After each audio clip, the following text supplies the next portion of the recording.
Карагыла скорийларды. Скорый, милициялар, короче, вообще, МКТ келип аткан скорийлар карагыла.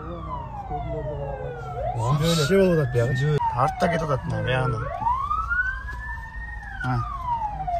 Жаныңыздан өтүп атат мына.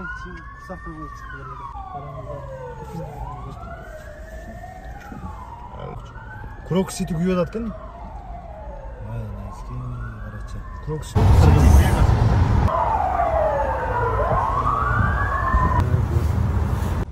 Ассаламу алейкум достор, урматтуу Москвадагы мекендештер, жалпыңыздар эт жат болуңуздар, сак болуңуздар, документтерди тактап анан көчөгө чыгыңыздар.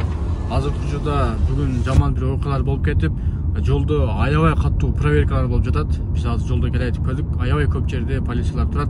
Ошон үчүн эт жат болуңуздар, таксиде иштеген туугандар, жана башка иштеген туугандар, эт жат болуңуздар, баарыңыздарга эскертүү, мына ушул видеону репост кылып башка туугандар менен бөлүшүп коюңуздар. Сак болуңуздар туугандар, Алланын сактыгында кургондо болуңуздар. Өзүңөргө сак болуңуздар туугандар, жалпыңыздар.